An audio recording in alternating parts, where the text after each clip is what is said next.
जय श्री कृष्णा। राधे राधे। प्रिय भक्तजनों, आप सभी को देव उठनी एकादशी की हार्दिक शुभकामनाएं।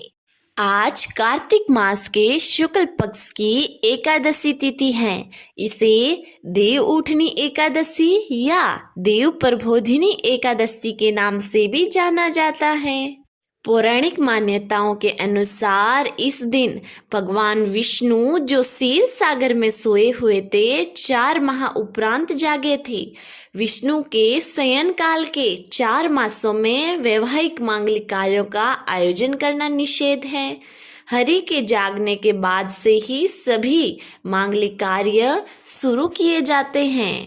प्रिय भक्तजनों, इस वीडियो के अंतर्गत आप सभी देव उठनी की संपूर्ण पौराणिक कथाओं का श्रवण करेंगे। लेकिन इससे पहले आपसे निवेदन है कि अगर आप हमारे इस YouTube चैनल पर पहली बार पधारे हैं तो चैनल को सब्सक्राइब अवश्य कर लीजिएगा, क्योंकि इस चैनल पर आपको हर रोज विभिन्न प्रकार की व्रतों से संबंधित कथाएं तथा विभिन्न धार्मिक कथाएं और अन्य जानकारी भी हर रोज मिलती रहेगी।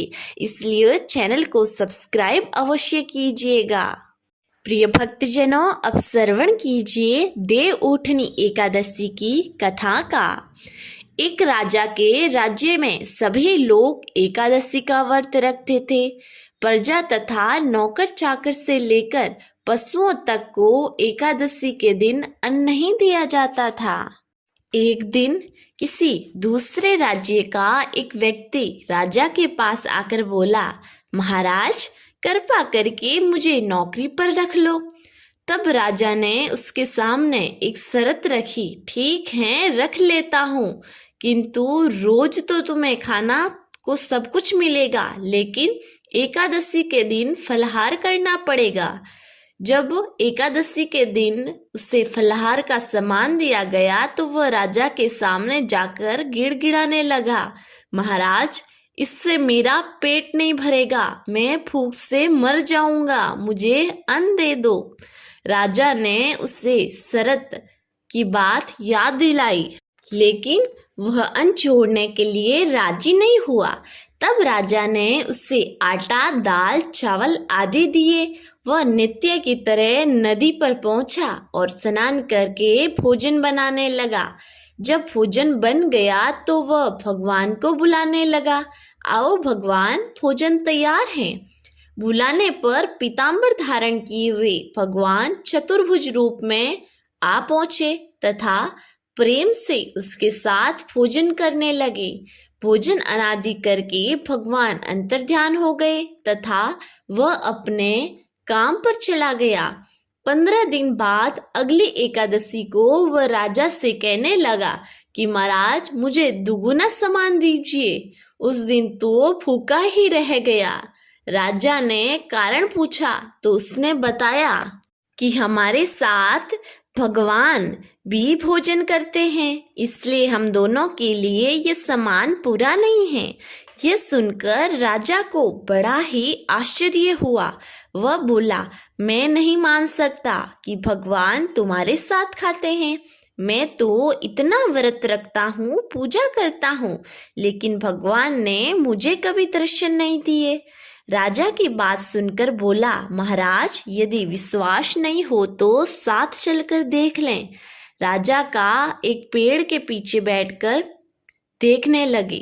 उस व्यक्ति ने भोजन बनाया तथा भगवान को शाम तक पुकारता रहा, लेकिन भगवान नहीं आए। अंत में उसने कहा, हे भगवान, यदि आप नहीं आए तो मैं नदी में कूदकर प्राण त्याग दूंगा। लेकिन भगवान नहीं आए। तब वह प्राण त्यागने के उद्देश्य से नदी की तरफ बढ़ा।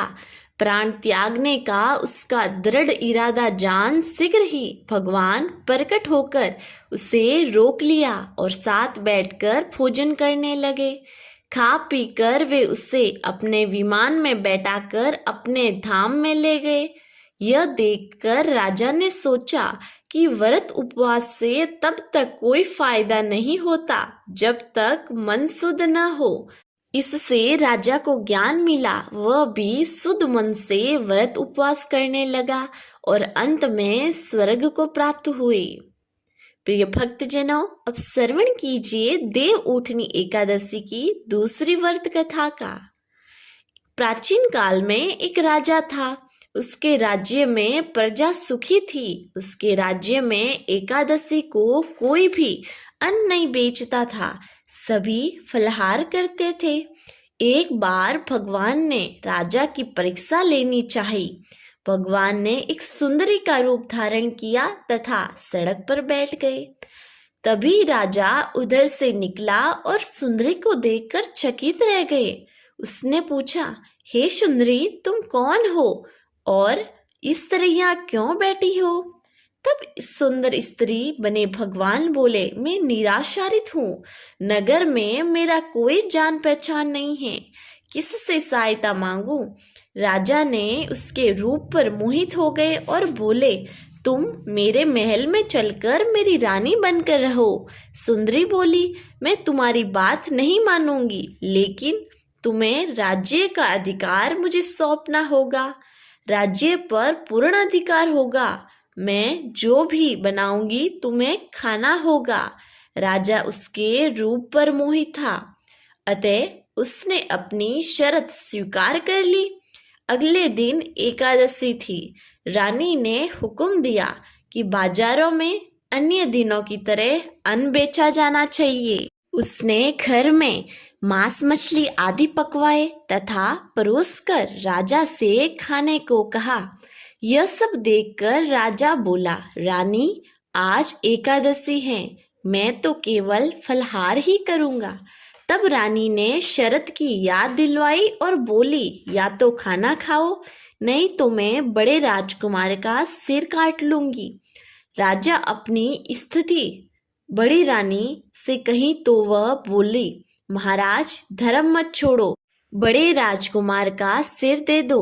पुत्र तो फिर मिल जाएगा, लेकिन धर्म नहीं मिलेगा। इस दौरान बड़ा राजकुमार खेल कर आ गया। माँ की आंखों में आंसू देखकर वह रोने का कारण पूछने लगा, तो माँ ने उसे सारी वस्तु स्थिति बता दी। तब वह बोला, मैं सिर देने के लिए तैयार हूँ। पिताजी के धर्म की रक्षा जरूर होगी। राजा दुखी मन से राजकुमार का सिर काटने को तैयार हुआ तो रानी के रूप में भगवान विष्णु प्रकट हुए और सच्ची बात बताई। राजन, तुम इस कठिन परीक्षा में पास हुए। भगवान ने प्रसन्न मन से उससे वर मांगने को कहा तो राजा बोला, आपका दिया हुआ सब कुछ है, हमारा उद्धार करें। उसी समय वहां एक विमान उतरा। राजा ने अपना राज्य पुत्र को सौंप दिया और विमान में बैठकर परम धाम को चले गए। बोलिए विष्णु भगवान की जय। प्रिय भक्तजनों, अब श्रवण कीजिए आज की आरती का। ओम जय जगदीश हरे, स्वामी जय जगदीश हरे। भक्त जनों के संकट, भक्त जनों के संकट क्षण में दूर करे। ओम जय जगदीश हरे। जो ध्यावे फल पावे, दुख विन से मन का, सुख संपत्ति घर आवे। कष्ट मिटे तन का हो स्वामी, कष्ट मिटे तन का। ओम जय जगदीश हरे, स्वामी जय जगदीश हरे। मात पिता तुम मेरे, मात पिता तुम मेरे, शरण गहूँ मैं किसकी। ओम जय जगदीश हरे। तुम बिन और न दूजा, तुम बिन और न दूजा, आस करूँ मैं जिसकी। ओम जय जगदीश हरे।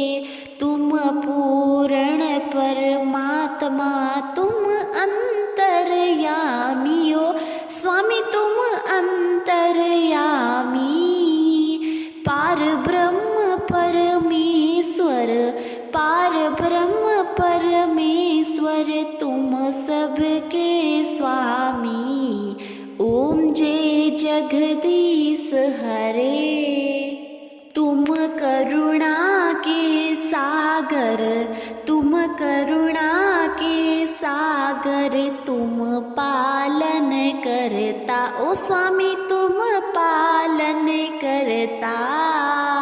मैं मूर्ख खल कामी, मैं मूर्ख खल कामी, कृपा करो भरता। ओम जय जगदीश हरे, तुम हो एक अगोचर, सबके प्राणपति स्वामी, सबके प्राणपति। किस विधु मिलूं दया में, तुमको मैं कुमति। ओम जय जगदीश हरे, दीन बंधु दुख हरता, तुम रक्षक मेरे हो स्वामी, तुम रक्षक मेरे। करुणा हस्त उठाओ, करुणा हस्त उठाओ, द्वार पड़ा तेरे। ओम जय जगदीश हरे, विषय विकार मिटाओ, पाप हरो देवा हो स्वामी, पाप हरो देवा।